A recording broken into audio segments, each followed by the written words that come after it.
اب کفار کے بعد روئے سخن جو ہے وہ اہل ایمان کی طرف جا رہا ہے. اللہ کے محبوب صلی اللہ علیہ وآلہ وسلم کی مبارک زبان سے قل لعبادی الذین آمنوا، اے نبی فرما دیجئے میرے بندوں سے جو کہ ایمان لائے ہیں، یقیم الصلاۃ، کہ وہ نماز کو قائم رکھیں، صحیح نماز ادا کریں، پابندی کے ساتھ نماز کا جو حق ہے وہ پورا کریں. یہ جو نماز قائم کرنا ہے نا، اس میں کافی ساری چیزیں شامل ہیں. صحیح بخاری میں حدیث ہے کہ صفوں کو سیدھا کرنا یہ بھی نماز قائم کرنے سے ہے. اسی طریقے سے نماز کو وقت کے اندر ادا کرنا یہ بھی نماز کو قائم کرنا ہے، یعنی نماز کو کیجول نہ لیا جائے کہ وقت گزار کے پڑھا جائے. اسی طریقے سے نماز کو سنت کے مطابق ادا کرنا یہ بھی نماز قائم کرنے میں سے ہے. اور نماز کو آپ نے سر سے اٹھا کے نیچے نہیں پھینکنا، بلکہ پورے پروٹوکول کے ساتھ، پورے اہتمام کے ساتھ، دل جمی کے ساتھ پڑھنے کی کوشش کرنی ہے. یہ بھی نماز کو قائم کرنے میں سے ہے. اور سب سے مشکل جو نماز کو قائم کرنا ہے وہ یہ ہے کہ نماز پڑھنے کے بعد جو دنیا کی زندگی ہے،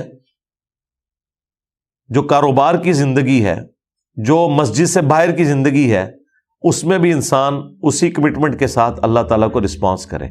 یہ نہیں ہے کہ مسجد کا خدا کوئی اور ہے اور بازار کا خدا کوئی اور، رمضان کا خدا کوئی اور ہے اور غیر رمضان کا خدا کوئی اور.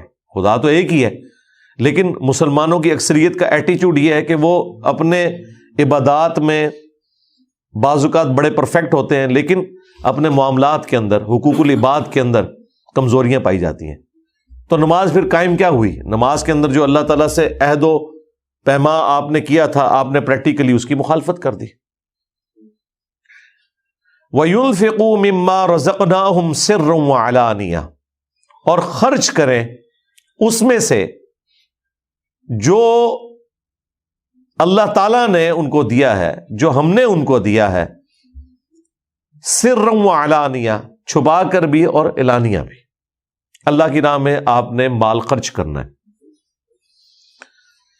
قرآن حکیم میں درجنوں مقامات پر نماز قائم کرنے کے بعد جو دوسری چیز آئی ہے وہ اللہ کی راہ میں خرچ کرنا ہے.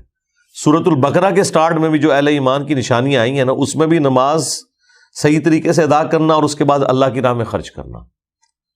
اچھا، یہ اللہ کی راہ میں خرچ کرنا یہ دنیا کے مشکل ترین کاموں میں سے ہے، کیونکہ مال خرچ کرنا کوئی آسان کام تو نہیں ہے. مال خرچ کرنا اپنی زندگی دینے کے مترادف ہے، کیونکہ آپ نے زندگی کا وہ حصہ اس مال کو کمانے میں لگایا تھا.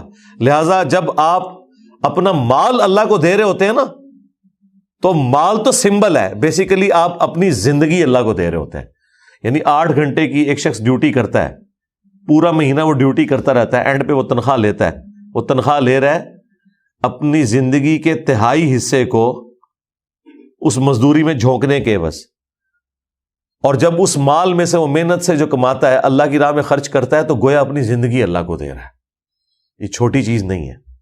پھر دوسری بات، یہ جو مال انسان اللہ کی راہ میں خرچ کرتا ہے، اس کا اجر دنیا میں نہیں ملنا.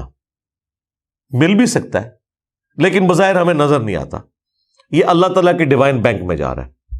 اس کے بس آپ دنیا کے کسی کام میں مال صرف کرتے ہیں تو اس کا اجر آپ کو اسی وقت ملتا ہے. مثلا اگر کسی شخص نے ہوٹلنگ کرنی ہے تو پیسے دے اور کھانا کھا لے، لیکن اللہ کی راہ میں جب خرچ کرے گا تو اس کے عوض اسے دنیا میں تو بظاہر کچھ نہیں ملے گا. یہ لادہ بات ہے کہ اس کے عوض اللہ تعالیٰ اس کی کئی مصیبتیں ٹالے گا. اس سے زیادہ اس کا خرچہ ہو سکتا تھا وہ بچ جائے گا. مصیبتیں پریشانیاں اس سے ٹلیں گی، وہ کسی بھی شکل میں آ سکتی ہیں.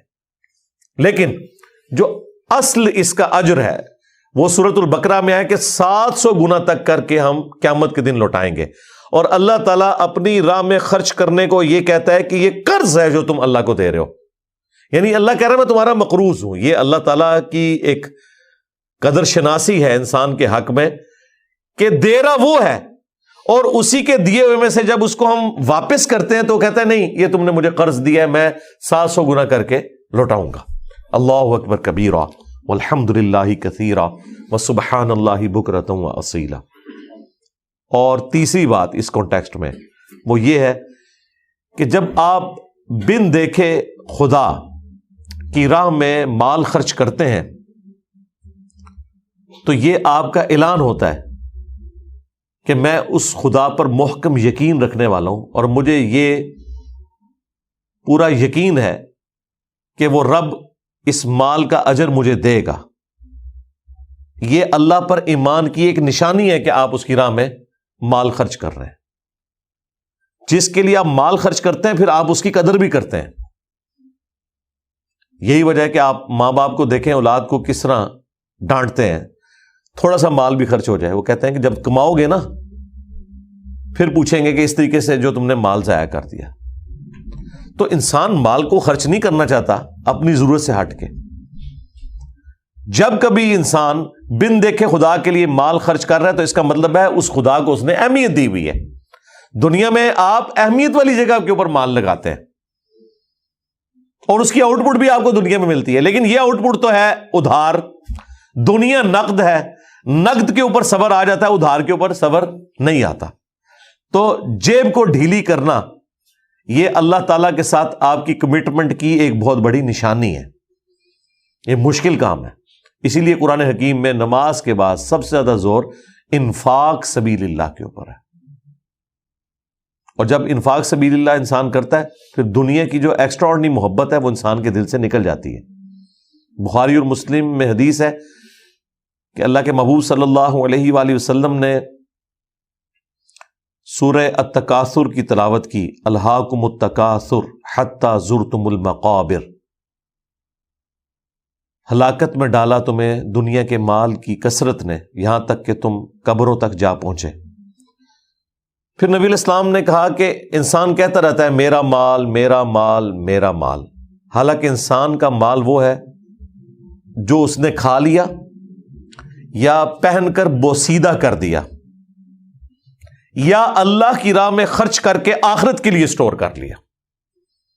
باقی تو اس کے ورثاء کا مال ہے، یعنی وہ جو اس کے مرنے کے بعد اس کے وارث ہوں گے وہ مال ان کا ہے۔